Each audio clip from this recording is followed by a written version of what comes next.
Kuliah 7 menit mendahului acara berbuka puasa di Masjid Istiqlal, Jakarta. Ustadz Adnan Al-Wahhab menjelaskan pentingnya memanfaatkan bulan suci Ramadan sebagai bulan penuh berkah, dan umat muslim Indonesia perlu pandai-pandai mencari hikmah, termasuk dari bencana yang belakangan sering menimpa bangsa Indonesia. Lalu azan maghrib berkumandang, penanda tiba saat berbuka puasa. Lebih dari 2.000 muslim menyantap hidangan yang disediakan. Mereka terdiri atas kaum duafa dan siapapun yang menyantapkan diri datang ke Masjid Istiqlal, Jakarta. Yang tidak sempat berbuka puasa di dalam masjid bisa menikmati berbagai jajanan di halaman Masjid Istiqlal. Berbuka puasa yang dilanjutkan sholat di Masjid Istiqlal sudah menjadi kebiasaan lama. Tentu ada alasannya. Lebih enak santai. Kenapa di Istiqlal, Pak? Karena badan lebih kualitas, lebih mantap ini. Di samping suasana, Istiqlal adalah salah satu masjid terbesar di Indonesia dan termasuk di Asia ya. Yang terpenting, dengan ibadah yang khusyuk, makin banyak berkah terserap dalam bulan suci Ramadan. Riko Anggara dan Budi Sukmadianto melaporkan dari Jakarta. Ribuan umat muslim melaksanakan salat tarawih hari pertama di Masjid Istiqlal, Jakarta. Dalam khutbahnya, Khatib menjelaskan tata cara salat tarawih yang baik, hikmah Ramadan, dan penekanan bahwa umat Islam harus memanfaatkan bulan ini sebaik-baiknya demi mendekatkan diri kepada Sang Khalik.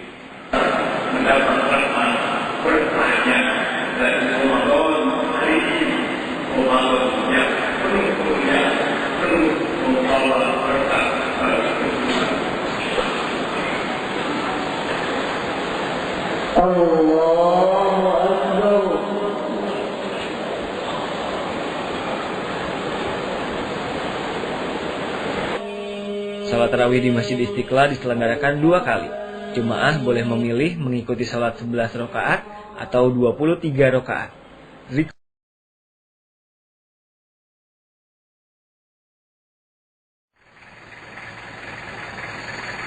Dengan kondisi Masjid Al-Falah yang rusak berat akibat diguncang gempa, puluhan warga Karangtinggi, Bengkulu Utara ini tetap melaksanakan sholat taraweh. Suasana sholat di malam ketiga bulan Ramadan ini juga berlangsung khusyuk meski bangunan masjid dalam kondisi retak-retak. Mereka tidak khawatir tertimpa tembok yang akan runtuh karena sejak memasuki Masjid Al-Falah ini sudah memasrahkan semuanya pada Yang Maha Kuasa. Gempa ini adalah kekuasaan Yang Maha Kuasa. Juga kita tarawih itu istilahnya itu menjalankan ibadah itu terserah kepada Yang Maha Kuasa aja lagi. Bagi warga Karangtinggi, bencana gempa yang merusak bangunan Masjid Al-Falah merupakan cobaan di awal bulan puasa, sehingga perlu meningkatkan ibadah. Sebab masjid ini baru saja direnovasi untuk persiapan Ramadan dengan menghabiskan dana sekitar 350 juta rupiah yang berasal dari sumbangan warga. Umat Islam di Ampang Ganting, Kota Padang juga masih tetap melaksanakan sholat tarawih berjamaah meski dengan penerangan seadanya. Sholat dilaksanakan di halaman Masjid Al-Jamaah karena sebagian besar bangunannya sudah retak-retak, sehingga takut akan roboh. Apalagi gempa susulan dalam getaran kecil masih dirasakan. Kendati demikian, jamaah tetap khusyuk melaksanakannya. Warga yang ikut sholat tarawih kali ini juga tidak sebanyak bulan Ramadan tahun lalu. Selain warga masih mengungsi di lokasi yang tinggi atau menumpang di rumah kerabat, listrik juga belum pulih sehingga penerangan di tempat ibadah masih menggunakan lampu tempel.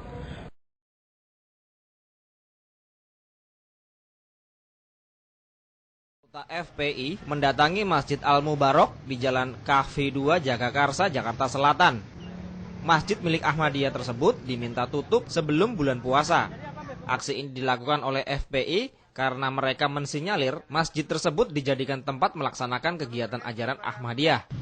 Dalam aksinya, mereka juga menuntut agar pengurus mencopot pelang masjid. Menurut koordinator aksi Habib Novel, FPI menghormati keputusan pemerintah dalam menyikapi Ahmadiyah.